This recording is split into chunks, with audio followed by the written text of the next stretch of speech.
Abuse started for me at the age of 4. I remember my cousin being on the floor and me being on the bunk bed, and he pulled himself out and he said, "Robert, come put your mouth on this."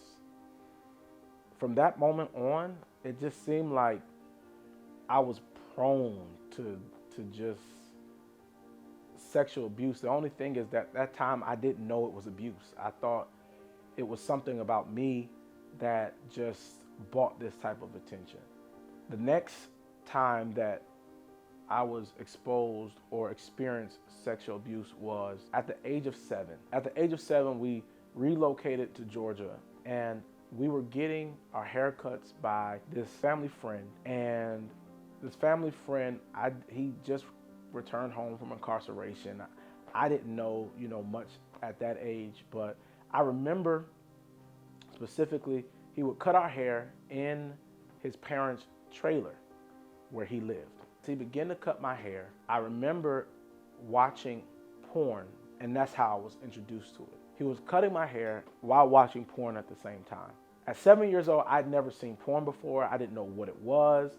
All I know was I saw these people, what I thought, peeing on each other.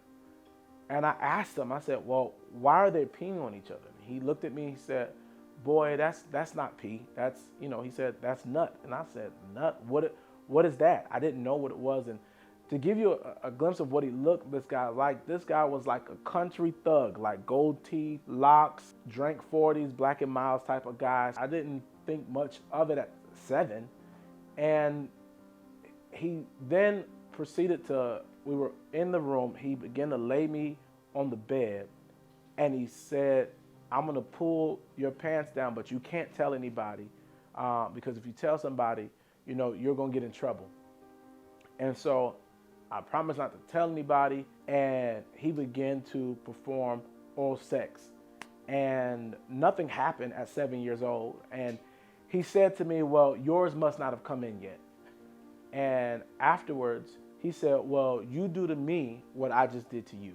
And that was the introductory to sexuality, and my life forever changed. I remember performing oral sex, and out of nowhere, he had his orgasm and was like, "See, boy, that's nut." And he said, "You can do the same thing, but yours hasn't come in yet." With the barber, this continued to go on for some time. I wish I could say it was at one time, but man, it spread from the age of 7 all the way to the age of about 13 or 14. And it went from more than just oral sex, but it actually went into physical penetration. And the second time it happened was in his parents' yard, right? It was in his yard outside. And it was in a little shed, and he's making me perform oral sex while he has, he's smoking at the same time. And then he turns me over and he shoves himself inside of me. And that was the first time and I didn't know what to, I didn't know what to think. I didn't know what to feel. And it would be random.